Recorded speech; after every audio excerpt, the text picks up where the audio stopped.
دەگەڕنەوە ئیمامی شافعی و چەند کەسێکی دیکە بە شەیبانی ڕعیان گوت تۆ چۆن خوددا ئەناسی و بەڵگەت چییە بۆ سەلماندنی بوونی خوا. ئەویش ڕەزا و ڕەحمەتی خوای لێبێ فەرمووی لە هەر شوێنێکدا پشقلێک ببینم دەزانم ئەمە ئاسەواری گیاندارێکە بەم ناوەدا ڕۆشتووە و لە هەر شوێنێکدا جێگەپێی ئاژەڵێ ببینم دەزانم ئەمە ڕێی کاروانیەک بۆ و حەیوانێ بەم ناوەدا گوزەری کردووە. ئایا ئەم ئاسمانە پڕ لە کەل و ئەستێرەیە، ئەم گەردونە بێ سنوور و میچ و بنە، ئەم زەویە بەرفراوانە پڕ لە کانزا و پڕ لە جوانکاریە بەڵگە و دەلیل نین لەسەر بوونی کردگارێکی بەدیهێنەر و خوایەکی بەدەسەڵات. خۆشەویستان سڵاوتان لێبێ. ئەم ئەڵقەی بەرنمەکەم بەرنامەی خەڵوەت قسەکردنە لەسەر ئەو تەوەرەی کە وەکو پێشەکی بەرنمەکە باسم کرد، سەلماندنی بوونی خوا یا ڕەتکردنەوەی ئیلحاد و بەرەنگاربوونەوەی ئیلحادە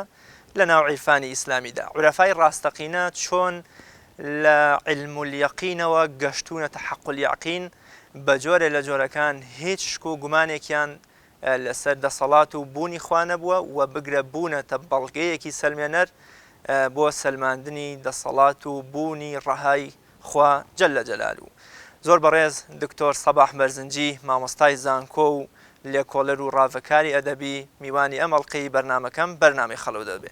دکتۆریان زۆر بەخێر بێ، سپاس بۆ ئامادەبوونن. سپاس بۆ جەنابێت. زۆر بەخێر بێت. تاعات و عیبادەتی مانگی پیرۆزی ڕەمەزانی یاخوا قبول بێ ئینشاءڵڵا. خوا لە هەموو لایەکی قبولکە، بەتایبەتی لە خەڵکی کوردستان و بینەرانی کەناڵی پەیام و ئێوەی بەڕێزیش پێشێکێکی زۆر جوانە داڕژ دەست خۆش بێ. دکتۆر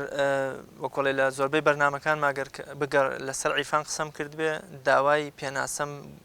ینی لەو کەسە بۆ عیرفان کردو، چونکە ئەگونجێ هەموو کەسێک بە دیدی خۆی بە سەرنجی خۆی لە ڕوانگەی خۆی و پێناسەی بۆ عیرفان جیاواز بێ. بەر لەوەی کە دوای باسی ئیلحاد و ڕەتکردنەوەی ئیلحاد بکەین، عیرفان لای تۆ چییە و چی ئەگەیەنێ؟ بە ناوی خوای بەخشندە و میهرەبان، سوپاس و ستایش بۆ خوای پەروەردگار، درود و ڕەحمەت بۆ سەر گیانی پاکی پێغەمبەری خۆشەویست و یار و یاوەران و هەموو موسڵمانێکی ئیماندار. پێناسەکردن دەروازەیەکە بۆ چوونە ناو هەر باسێک. یعنی ئێمە ئەبێ ڕوانگەیەکمان لەسەر چەمکەکان بۆ دروست ببێ، ئەوسا بڕیارێکی دروستی ئەتوانین لەسەر بدەین. عیرفان پێناسەی زۆری بۆ کراوە. یعنی من بۆ خۆم لە چەندین بەرنامەیە، لە چەندین کۆڕ و سیمینارە تەنان لە نووسینە چەندین پێناسەم خستۆتە ڕوو سەبارەت بە عیرفان. هەموو پێناسەکان پێکەوە توانن پێناسی عیرفان بکەن. یعنی هەر یەک لە گۆشەیەکەوە بەشێکی عیرفانی دیوە. هەندێک پێی وایە عیرفان بریتیە لە مەقسوودی ئەساسی، ئامانجی سەرەکی دینداری. یعنی دینداری ئەگەر لە عیبادات و لە عەقاید و لە ئەخلاقەوە دەست پێ بکە، مرۆڤ بەرەو ئەوە ئەبا ببێ بە عارف، ببێ بە کەسێکی خاوەن معریفەیەکی ئیلاهی و ڕەبانی. عیرفان مەدرسەیە، مەنهەجە، ڕێگایە، سلووکە، خوێندنەوەیە، تەفاعول و جۆش خواردنە لەگەڵ ڕاستیەکان. یەکێ لە بیرمەندە ئێرانیەکان بە ناوی ئوستاد شەفیعی کەتکەنی ئەڵێ عیرفان واتە لێکدانەوەیەکی هونەرمەندانە بۆ دین، یاخود ڕوانگەیەکی هونەری بۆ دین. ینی تۆ دین بۆت هەیە وەکو یاساناسێک سەیری بکەی بریتە لە مەجموعەیە بڕیار، مەجموعەیە دەستور، مەجموعەیە ئەمر و نەهی کە بێ جێبەجێ بکرێ. لای پەروەردەناسێک یا کەسێک کە بواری پەروەرداییشەکە، عیرفان لای ئەو بریتە لە چۆنیەتی بارهێنانی مرۆڤ. لە لای کۆمەڵناسێک عیرفان بریتە لە دین عەفوو دین بریتە لە مەجموعەیەک ڕایەڵەی معنەوی لە بینی ئینسانەکانە. بەڵام لای عاریفان دین بریتە لە بینینی جیهان وەکو تابلۆیە، وەکو نیگارێک کە گزارشت لە دەستڕەنگینی نەقاشەکەی ئەکا. یعنی ئەوەی نمونەی کە جەنابە دێناتەوە ڕێک وەرگرتن و خوێندنەوەیەکی هونەریانەیە بۆ بوون. بەڵێ ئیستیدلالی تایە لە ڕووی فەلسەفی و کەلامیەوە، ئیستیدلالەکەی لەسەر ئەسەر، ئیستیدلالەکەی بە ئەسەر لەسەر مؤثر، بە معلول لەسەر عیلەت. بەڵام لە ڕوانگەیەکی ترەوە گەرێمە بڕۆینە مۆزەخانەیەک تابلۆیەکی زۆر جوان و ناوازە ببینین، لەو دیوی تابلۆکەوە پەی دەبین بە نەقاشێک و ڕەسامێکی زۆر بەتوانە کە ئەو وێنەیە کێشاوە و تابلۆیی کێشاوە. بوونەوەر لە دیدی عاریفانە جوانترین نەقشە و جوانترین ئاوێنەیە بۆ بینینی خوددا. یعنی تۆ شێخی سعدی زۆر جوانە فەرمێ، زۆر ئەڵە فەرمێ ئین هەمە نەقشە عەجەب بەردەر و دیواری وجود هەرکی فکرەت نەکونەت ناقش بووەت بەردیوار. یعنی ئەم هەموو وێنە سەر سوڕهێنەرە، ئەم هەموو نەقش و نیگارە جوانە لەسەر دەر و دیواری بوون و هەستیدا هەر کەسێ بیری لێ نەکاتەوە و نەچێ بۆ نەقاشەکە بۆ نیگارکێش ڕئیسیەکە ئەوەکو نەقشی بەردیوار وایە، ینی هیچ دەورێکی نییە. قەستم ئەوەیە عیرفان پێناسی زۆری هەیە، پێناسی جۆرا و جۆری هەیە، بەڵامێکە لە جوانترین پێناسەکانی ئەوەیە کە هەر کەسێک بە شێوەیەکی هونەرمەندانە بیر لە دین بکاتەوە، بیر لە دەستورەکان بکاتەوە، بیر لە فەرمان و بڕیار و سیستەمە کۆمەڵایەتی و یا سیاسی و یاسایەکانی بکاتەوە، ئەو پێوتێ عیرفان. زۆر باشە دکتۆر، بێگومان لە مێژووی کۆن و هەتا ئێستەشدا عورەفا بە جۆرێک گەشتونەتە حەقیقەتێکی ڕاستەقینە کە ئامادە نەبوون هیچ سازشێکی لەسەر بکەن. ینی زۆر جار لە ماوەی ڕابردوودا عورەفای ئێمە، عورەفای ڕاستەقینە خراونەتە زیندانەکانەوە بۆ ئەوەی لەو حەقیقەتەی کە هەبووە سازش بکەن و پەشیمان ببنەوە. عیرفان چۆن توانیوێتی ئەم حەقیقەتە، ئەم بێگومانیە بەرامبەر بەبوونی خوا، بەرامبەر بە دەسەڵاتی خوا لای ئەم جۆرە لە عاریفەکان دروست بکە؟ پاشتر باسیەوەکەین کە چۆن توانیویشیانە بەرەنگاری ئیلحاد و یا بۆنەوەی کە پێی دەگوترێ پوچگەرایی ببنەوە. ئینسانی عارف لەحزەیەک لەخوا غافڵ نابێ. یعنی ئەگەر عارف لەحزەیەک غافڵ ببێ تەوبە ئەکا. تەوبەی عاریفان وەکو خواجە عەبدوڵڵای ئەنساریە فەرمێ ئەوەیە کە هەستی کرد یەک لەحزە غەفڵەتی بۆ حاصل بووە تەوبە ئەکا. تەوبەی خەڵکی ئەعتیادی ئەوەیە کە ئەگەر گوناهێکی کرا بێ پەشیمان بێتەوە و وازی لێبێنێ. تا عاریفان گوناه ناکەن، تاعاتی خۆیشیان بە هیچ نازانن، بەڵکو نوقمن لە دەریای معریفەتی خوایە. یعنی چۆن گەیشتون بەمە؟ ئەوان بەشێکی بە سیر و سلوک، بەشێکی بە بارهێنان و خۆڕاهێنان، یعنی خۆیان ڕاهێناوە لەسەر برسێتی، لەسەر نەخەوتن، لەسەر بێدەنگی، لەسەر گۆشەگیری، بەرژەوەندیەکانی دنیاییان واز لێ هێناوە، بۆیە بەریەککەوتنیان لەگەڵ بەرژەوەندی خەڵکی ترانیە. بۆیە لایەنی ڕوحانی وجودی خۆیانیان بەهێز کردووە لەسەر حسابی لایەنی جیسمانی، لەسەر لایەنی مادی. ئەهلی قەناعەتن، یعنی خۆ ئەگەر ئینسان ئەگەر ئەهلی قەناعەت بێ لە ژیانە زۆر کێشەی لە کۆڵە بێتەوە. یعنی هەڵپاڵپەی نامێنێ بۆ دنیا، منافەسەی خەڵک ناکە، حەسوودی بە خەڵک نابە، خەڵکیش حەسوودی پێ نابن. نە ئەو حەسوودی بە خەڵکە بە، نە خەڵک حەسوودی بەوە بە. جا بۆیە لە هەر لەحزەیەکە ئینسانی عارف لەگەڵ خوا دەژی، بۆیە لەحزەیە غایب نییە خوددا تا ئەم بەڵگەی بۆ بێنێتەوە. ئەو لە هەموو شتێکە دەستی کاریگەری خوددا دەبینێ، قودرەت و ئیرادەی خوا دەبینێ و خۆی داوەتە دەستی خوددا. بۆیە ئەم جۆرە کەسانە پێویستیان بە بەڵگەهێنانەوە نییە. یعنی فەرقی ئینسانێکی عارف لەگەڵ ئینسانێکی، یعنی ئەمە پێڵێن خوددا باوەڕ و خوددا ناباوەڕ. خوددا باوەڕ ئەو کەسەیە کە بڕوای بە خوددا کردووە بە ئەساس و بە بناغە. خوددا ناباوەڕ ئەساسی نییە. یعنی من کە سەیری مناقەشاتی بینی خوددا باوەڕان و خوددا ناباوەڕانەکەم چ لە قورئانە و چ لە تاریخە خوددا باوەڕان بەڵگەیان بریتە لەو یەقین و دڵنیایی بۆیان حاصلە بێ بەڵام خوددا ناباوەڕان بەڵگەیان نییە هەمیشە لە حاڵەتی دڵڕاوکێ و قەلق و یاخیبوونان ئەوەی کە مەحوی ناوی لێ ناون با خوددا و ناخوددا بەڵێ لەم بەحری فتنە بەڵکی نەجاتت بدا خوددا داوێنی با خوددا بگرە بەردە ناخوددا جا ئەمە عاریفەکان ئەوەن یعنی کە چۆن لە عیلم اليەقین و ئەگەن بە حەق اليەقین ئەوان پێیان وایە تۆ ئەتوانی لە باتیەوەی دووکەڵ بکەی بە بەڵگە لەسەر ئاگر خۆی بەڵگەیە بۆ بوونی دووکەڵ یعنی تۆ چۆن ئینسانێکی یا کەونێکی خەونەکە هەرچەند جوان بێ هەرچەند سەرسوڕهێنەر و سەرسامهێنەر بێ ئەم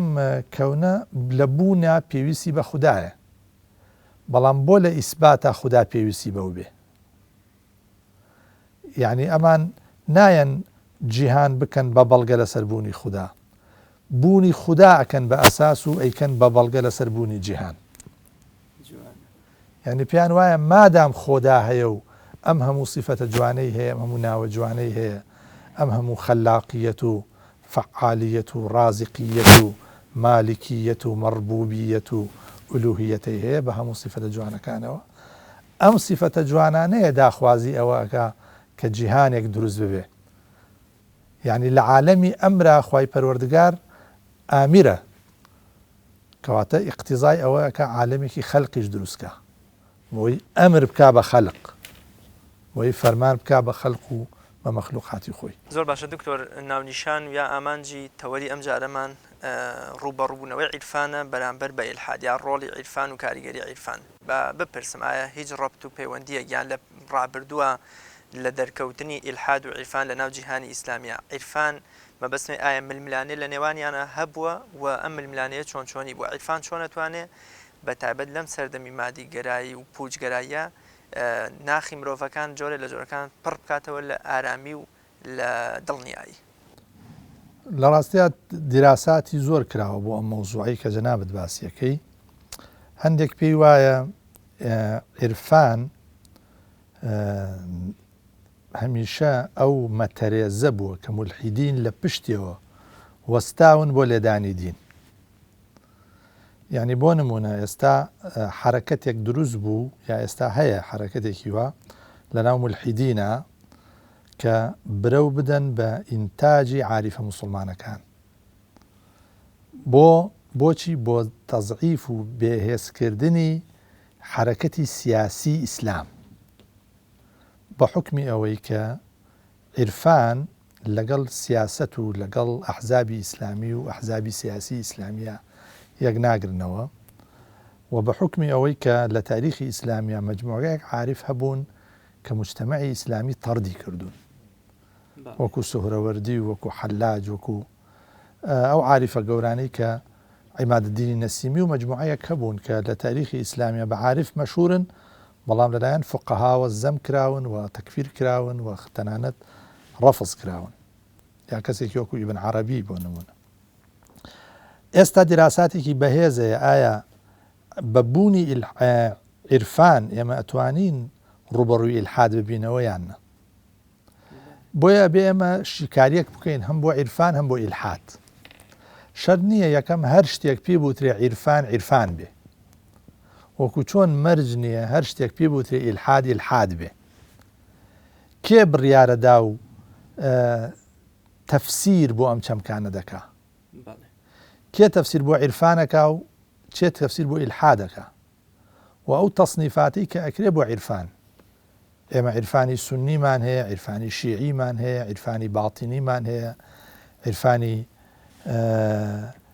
فەلسەفیمان هەیە عیرفانێکی ترمان هەیە لە دەرەوەی ئیسلام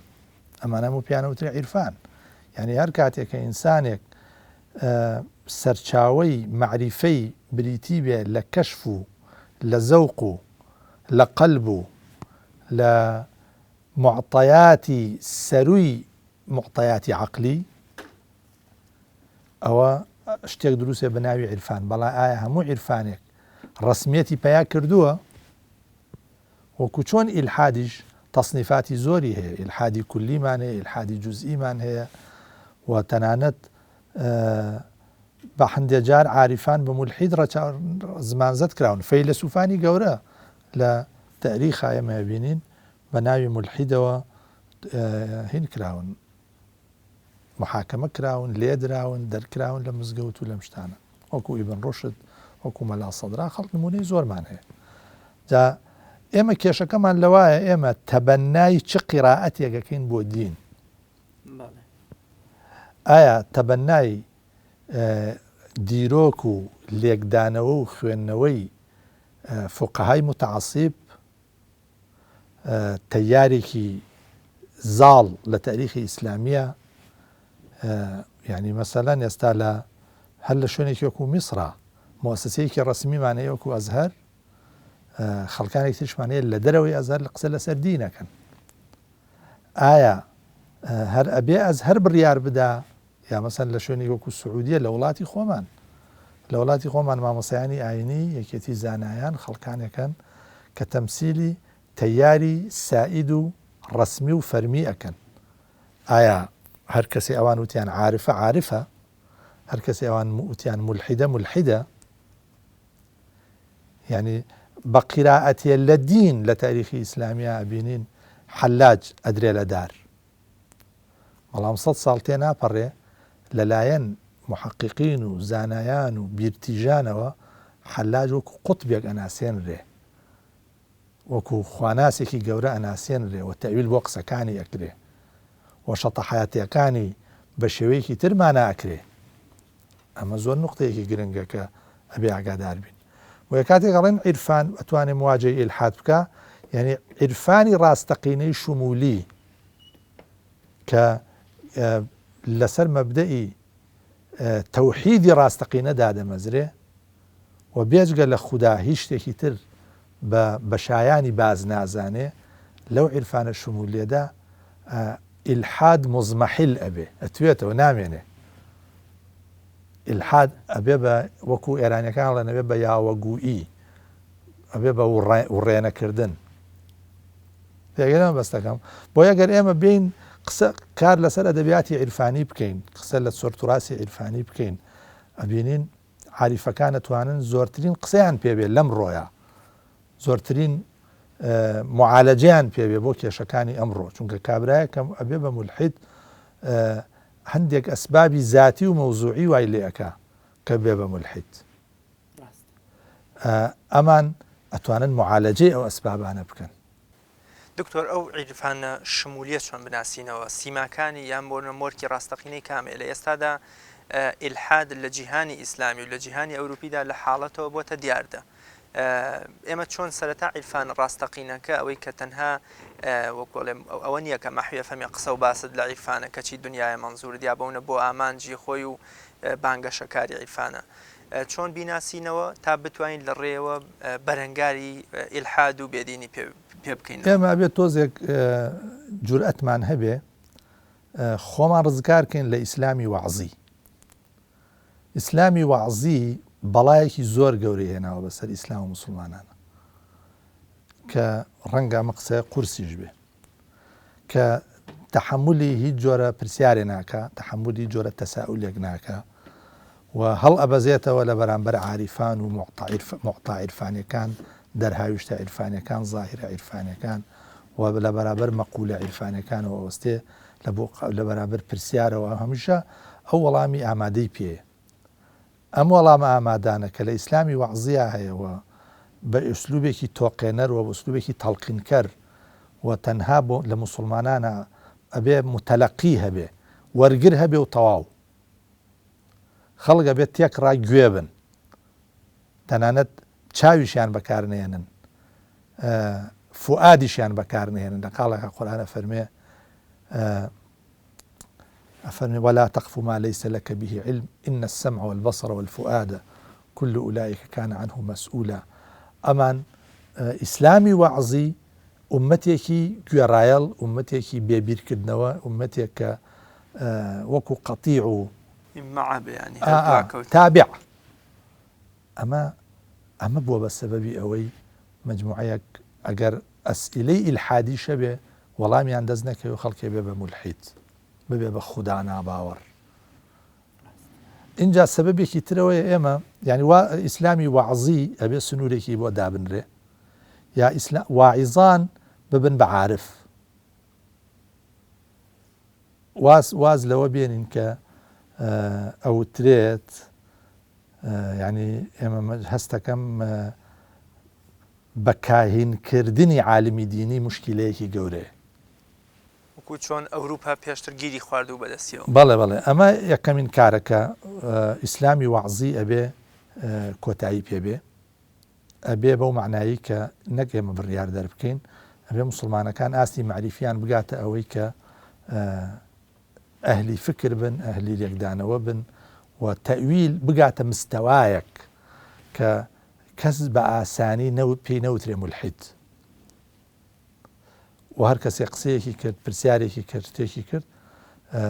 بە جوانترین تەویلێکی بۆ بدۆزرێتەوە بۆ ئەوەی لە چوارچێ و لە بازنەی دینەکە نەچێتە دەرەوە. کاتم دکتۆر مەحوی و نالی و حتا بۆونە مەولەوی و کۆمەڵێک کەسی تر ناقیان نەبووە کە زۆر بە توندی دابەزیونەتە سەر واعیز ینی بۆونە مەحویەکێک کە لەوانی کە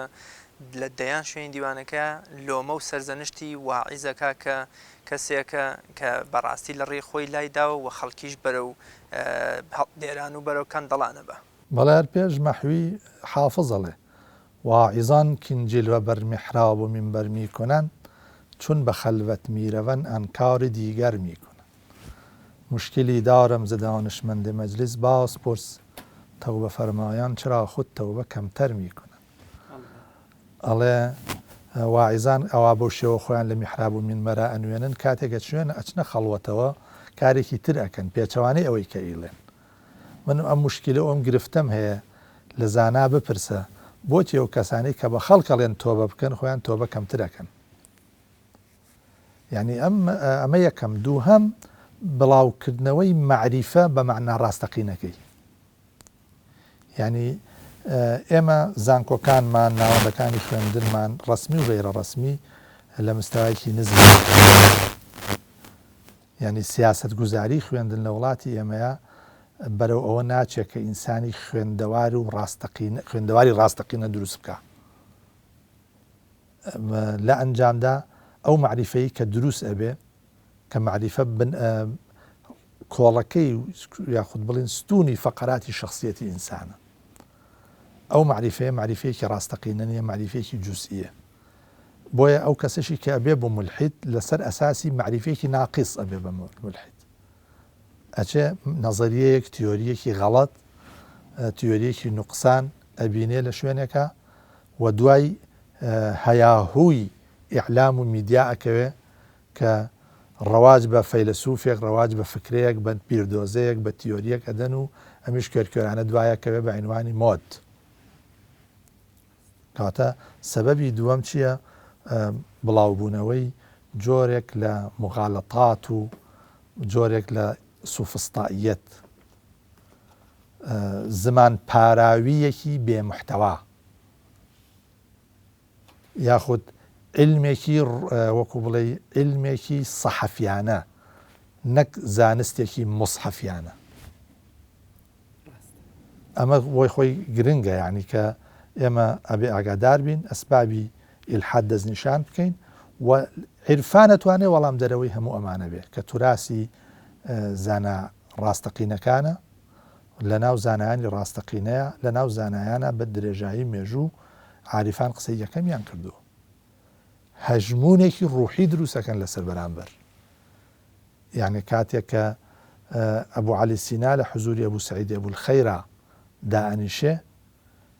هەز بەوەکە ئەبێ بە شاگردی چونکە ئەڵێ ئەوەی من ئەیزانم بە مناقەشات و بە ئیستیدلال و بە لێکدانەوەی عەقڵی ئەو بە چاوەی بینێ یعنی پندێکی کوردی ئەڵێ ئەوەی چەند ساڵ قەزوان خۆی من بە بەڕوویەک دەدگرم ئەمەیە یعنی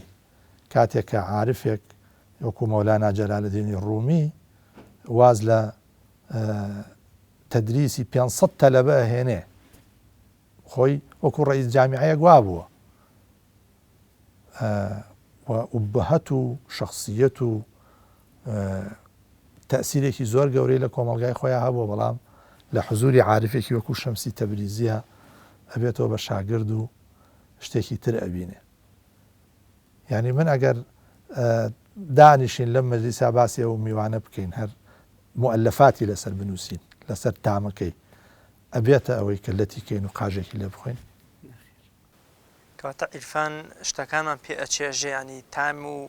کرۆکی شتەکانمان بۆ ڕوون یعنی بریتە لە چی لە عیرفانە عقل و عاقل و معقولە بن بەیەکی، علم و عالم و معلومە بن بەیەکی. بۆیە تەماشاکەی بەلای ئینسانی عاریفەوە ئەسڵ ئەو تەصنیفاتە نییە کە تۆ ئەبینی خەڵک دابەشەکە بە مولحید و مؤمن و فاسق و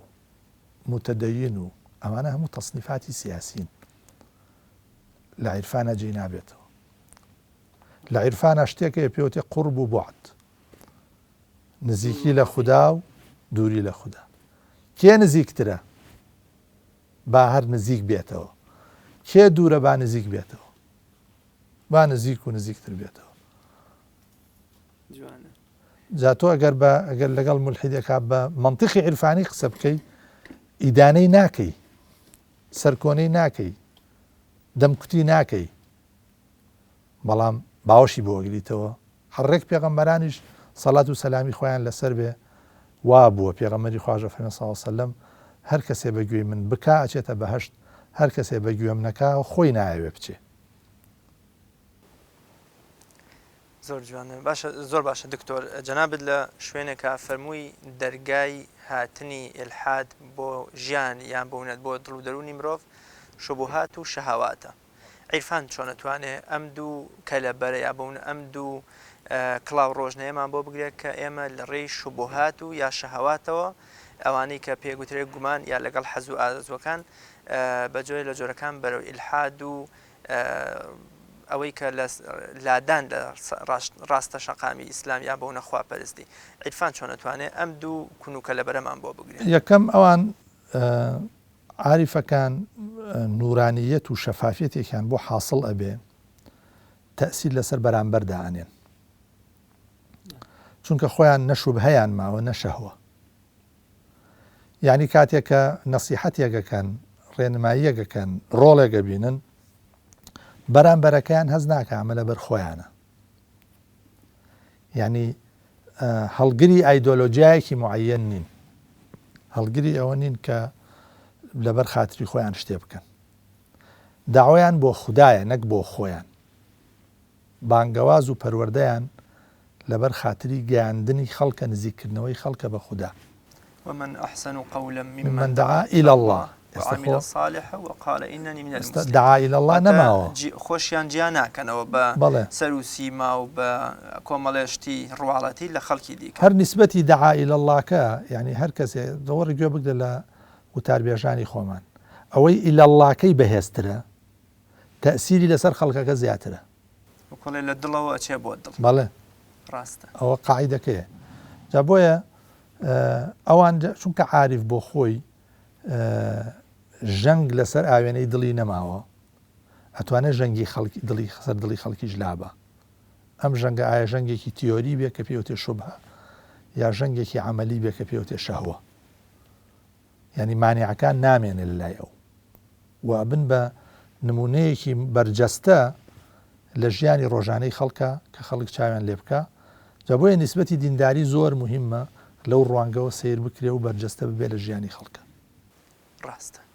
زۆر باشە دکتۆر. بێگومان چەکی یەکەمی دەستی مولحیدیا وەکو لە جوڵانەوەی ئیلحادەوەی دەڵێ هەر شتێک پێنج هەستەوەرەکە دەرکی پێنەکە یا بۆنە بەرخوردی لەگەڵانەکە ئەو شتە بوونی نییە. ینی بۆ من ئێستا ئێمە لە ناو پەتای کۆرۆنایە بووین، نە ئەمان بینی نە دەستمان لێدا نە دەنگی هەبوو نە ڕەنگی هەبوو نە بۆنی هەبوو کەواتە بۆ منە ئەمە بەڵام لە ڕۆژێکا بۆ منە ئەوجا 1000 کەس بکوژێ. عیرفان تا چەند وامان لێ دەکا ئەگەر ئێمە وەکو فەرمودەکە کە ئەفەرمی ئەحسانەوەی ئەگەر بە جۆرێ خواپەرستی بکەی کە خوا ئەبینی ئەگەر تۆ ئەو نەبینی وا دابنێ کە ئەو تۆ ئەبینێ. عیرفان تا چەند ئەم چاوی وەکوڵێ بەسەری دڵیان بۆ منە ئەم وەکو مەولەی ئەفەرمێ زیای بیناییم پێمان ببەخشێ کە هەست بە بوونی خوا بکەین ئەگەر چی ئەمە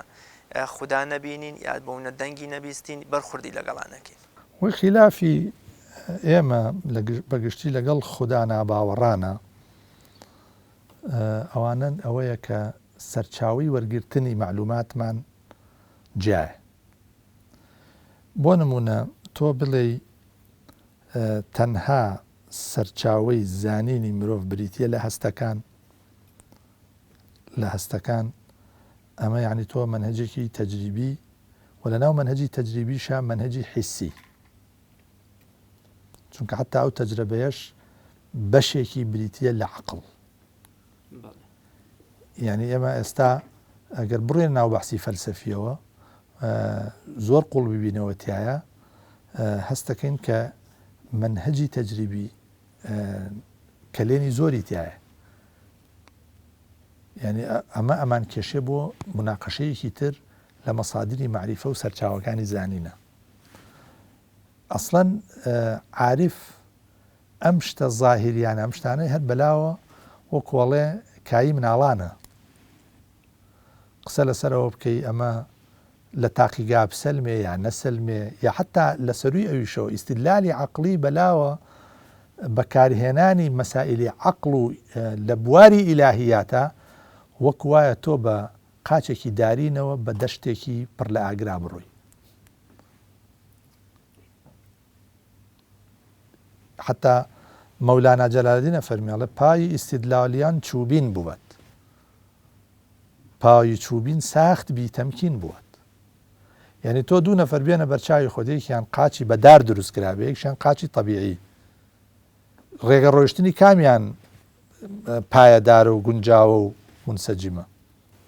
بێگومانەوەی قاچی حەقیقیە بێ. مەولەوی خۆشمان فەرمیێ بەو پێ ئەو سەحرا چلۆن تەی ئەوێ وایانە. یعنی ئەگەر ئینسان پێیەکی دارینی هەبێ ناتوانێت بەناو شوێنێکا بڕوا کە ئاگر بێ، یاخود ناتوانێت جوان بڕوا نیشاط و چالاکی هەبێ. لەو ڕوانگەوە عارف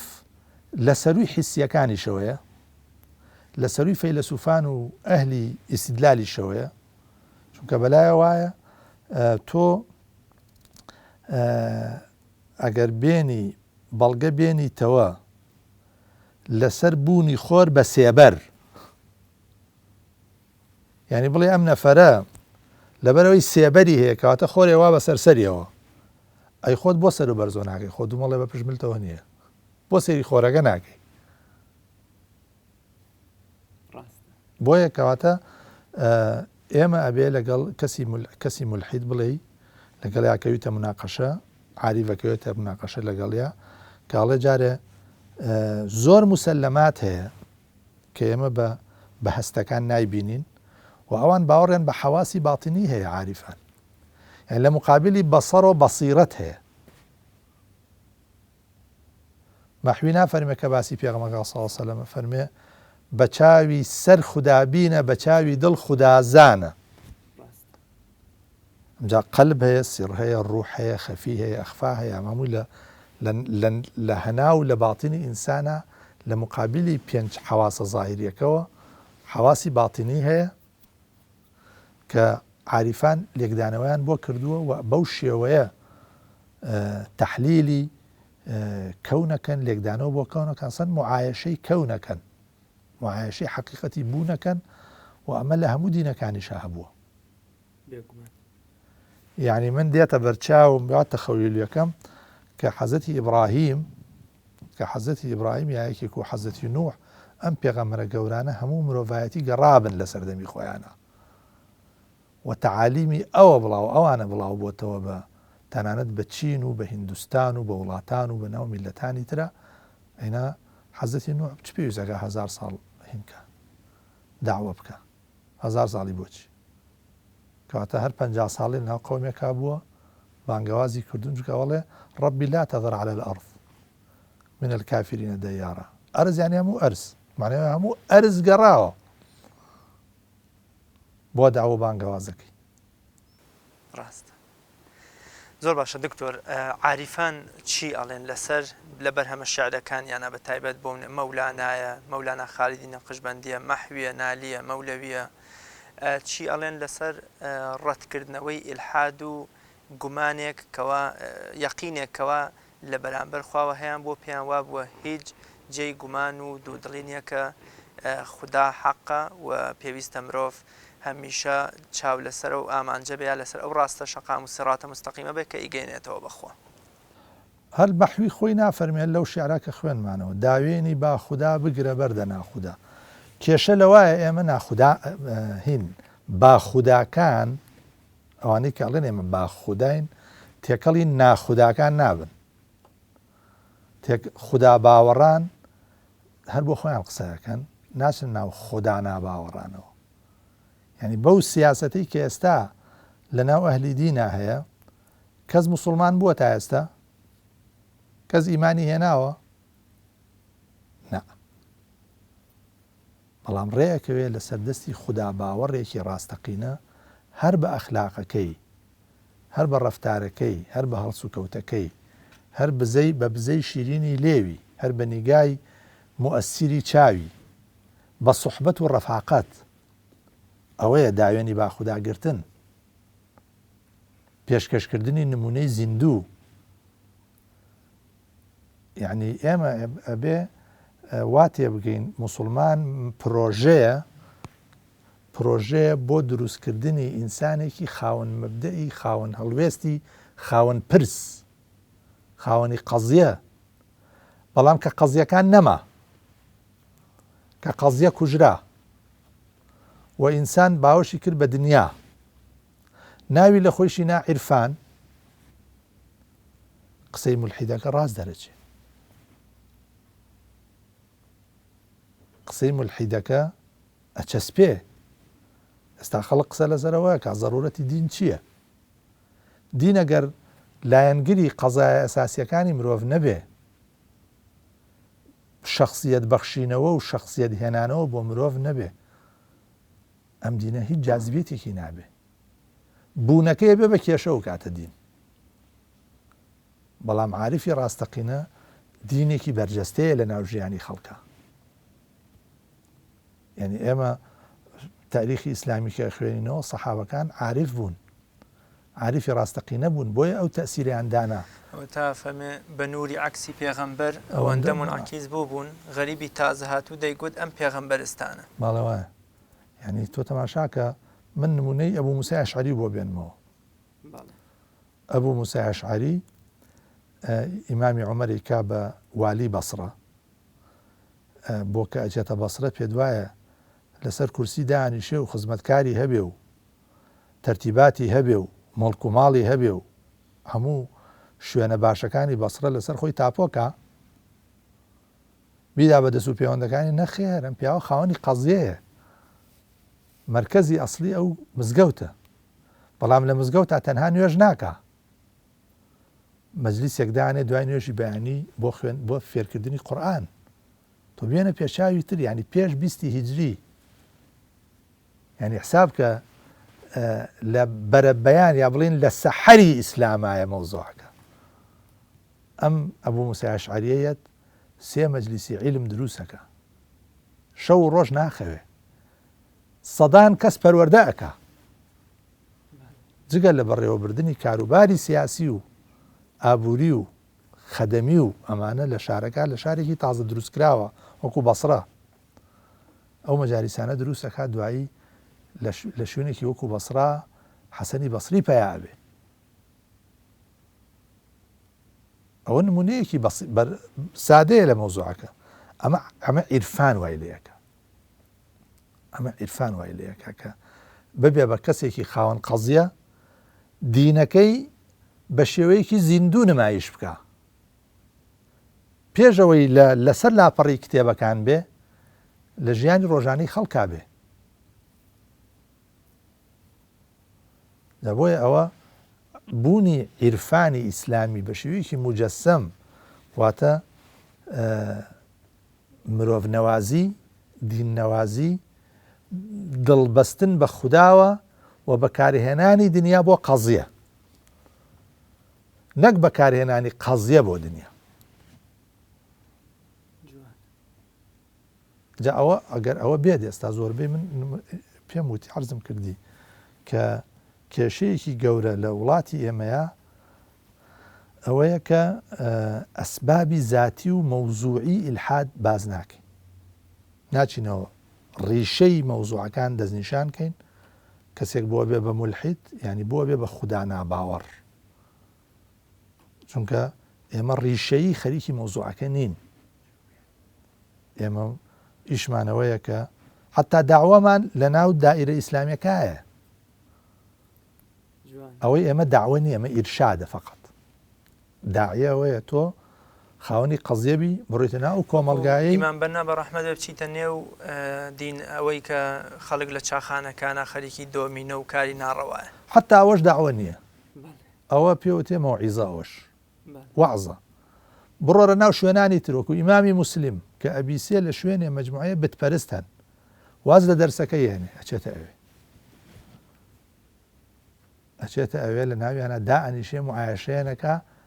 فێری دینیانەکە موسڵمانیانەکە جاگەڕێتەوە ئەڵێ مەجموعەیەک هەبن بتپەرست من لێرا دەرز بڵێمەوە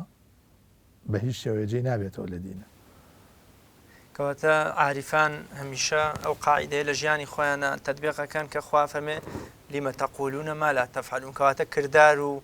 کرداریان لە پێش کرد قسەوەیە ئەنی دروشم و دروشم بازیان کەمترە زۆر کەلیماتی قیساریان هەیە ورد و کورت یانێکە حیکەمی عەتاءوڵڵای سکەندەری بخوێنێتەوە یەکێکە حتا شیعرەکانی ئیبن عەرەبی بخوێنێتەوە ئیبن الفاریز بخوێنێتەوە مۆعیزەکانی عەبدولقادری گەیلانی بخوێنێتەوە ئیمامی شەعرانی بەرهەمی ئەو عاریفە گەورانە ئیمامی ڕەبانی ئەمانە بخوێنەرەوە بۆ دەرەکەوێ ئەمانە خاوەنی قەزیە بوون و خاوەنی ئەزمونێکی وا بوون وە شتێک بەلای ئەوانە بۆ بەناوی ئیلحاد مەطرح نەبووە بۆچی چونکە ئیستیعابی هەموو ئەو شتانەیان کردووە و توانیویانە بە ژیانی خۆیان زۆرترین کەس لەسەر دەستیان تەوبە بکە. دکتۆر زۆر باشە. دکتۆر فەرات شاکەلی 33 ساڵە مامۆستای زانکۆی ئۆپسالایە لە سوید دەڵێت تا لە کوردستان بووم دەیان ساڵ من باوەڕم بە شتێک نەو بە ناوی خوددا هەمیشە لەگەڵ باوکمان کە مەلایەکی ناودار بووە مناقەشەی بوون و نەبوونی خوامانە کرد ئەڵێ بەڵام لە سوید لە ڕێی شیعرەکانی مەولاناوە بەرەو خواپەرستێکی واگەڕێمەوە ئێستا زۆربەی عیبادەتەکانیش ئەنجامەدەم و باوەڕی بێگومانم بەخوا هەیە ینی پێم وایە خوددا ئیتر یەقینە و هیچ گومانەی هەڵناگرێ ئەم جاذبیەت و کەمەندکێشیەی عیرفان لە چیەوە سەرچاوی گرتوم بەستمەوەی بۆچی فۆقەها یان بۆنە نووسەر و زانایانی دیکە نەیانتوانیوە ئەوەی کە باسیەکەن ئەو جاذبیەت و کەمەندکێشەی بنێ وەکوەوەی کە عاریفەکان لە بەرهەمەکانیان جیان کردوێتەوە خەڵکیان بەرەو بازنەی ئیسلامەکە ڕاکێشاوەتەوە. یعنی بۆ تاسیری عارف زیاترە طبعاً ئێمە فوقەهامان زۆریان عارف بوون ئاگامان لەوە بێ محەدیسین زۆربەیان ئەهلی عیرفان بوون زۆربەی زۆریان ئەگەر نەڵێم هەمویان هەر هەمویان ئەهلی سەیر و سلوک بوون